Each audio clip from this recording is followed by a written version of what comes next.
Kaya kung ako ikaw at ikaw sila, mag-EDSA na tayo! EDSA! Kasama mong natatrap. Diego Bandido! Go Diego! Go Diego! Go Diego! EDSA!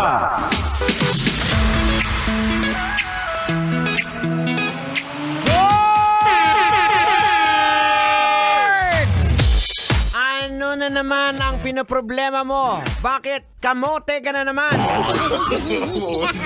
Kamot ka na naman ang kamot! Ano? Okay. Nawala yung vape mo? Baka nandun na sa badyaw. Ito, nung nakaraang araw ko pa naisip, nakita ko mga kabisyo nung dumaan ako dito sa may bandang TAF. Nakita ko yung mga badyaw na yung mga humihingi-hingi. Mataki mo nagbe-vape? Ang bihira naman, oh. Ay, nako. Ano na nangyayari sa mundo?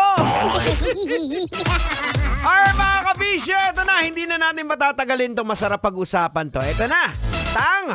Pag-usapan na natin to. Minor de edad na anak ni Francis M. Pinasayaw sa isang club sa Las Piñas. Nag-viral ang pag-call out ni Pinoy Pawn Star Boss Toyo sa isang club sa Las Piñas dahil sa pag-post nito ng video ng isang minor de edad na sumasayaw sa harap ng mga kalalakihan. Oh no! Nako, pambihira naman, oh. O eto na, makinig na mabuti. Huwag na nating patagalin to. Logican na natin to. Ay ano pang hinihintay mo? Banatan mo na yan. Logican mo na yan. Logican na yan! Logican na yan! Alright mga kabisyo, logican na yan. Anong leksyon ang ating mapupulot? Anong aral ang ating madudukot? Chords! Kailangan pa bang i-memorize yan? Ito, real talk to. Basic to, Real talk! Ito po ay hindi basic na dapat sa isang magulang na hahayaan mo o ibilad mo yung minor de edad na anak mo sa gitna ng mga tao, lalong-lalo na sa mga kalalakihan, at pagsayawin mo ng sexy dancing. Oh no! Minsan talaga mga kabisyo, nabubulag tayo sa tinatawag ng fame, 'di ba? Kasikatan. Nawawalan na po tayo ng logic kasi nai-enjoy po natin yung kasikatan eh. Parang ikaw, Boards, 'di ba? Manong, nung kabataan mo, nung sinulsulan ka ng tropa mo, natirahin yung santol tsaka bayabas ng kapitbahay nyo. No. Di ba sinunod mo? Kasi sikat ka. Tinira mo, di ba? Now, mga kabisya, ito logican po natin. Ang nanay po na nag-udyok sa kanyang minor de edad na anak na sumayaw sa club, kahit sabihin natin guest pa sila doon, ay maaaring sanhi po ng kakulangan ng kaalaman sa batas. Bawal kasi yan eh.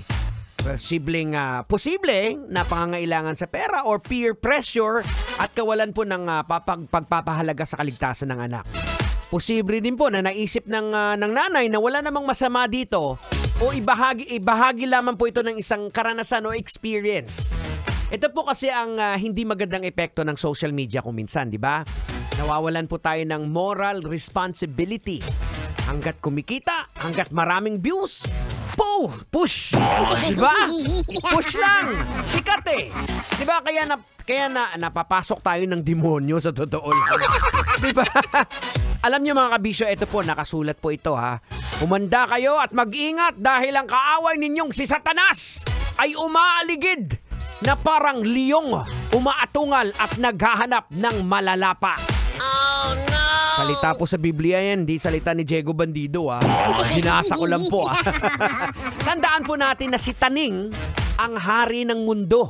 Kaya ibibigay niya kuminsan yung kasikatan, karangyaan para mapalayo ka kay Lord eh. Ang sabi po sa Bible, let me quote sa Bible in 2 Corinthians chapter 4 verse 4. Satan, who is the God of this world, has blinded the minds of those who don't believe. They are unable to see the glorious light of the good news. Yun yung pong gospel. Diba? Kaya ikaw, Boards, tingnan mo yung sarili mo. Baka hindi mo alam. Ano tang? hindi mo alam, nire-recruit ka na ni Satanas.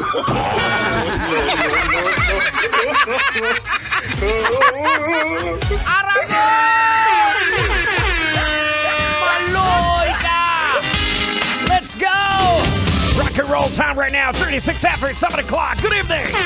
Sing a song. Kailangan pa bang i-memorize yan? Love Radio. Basic!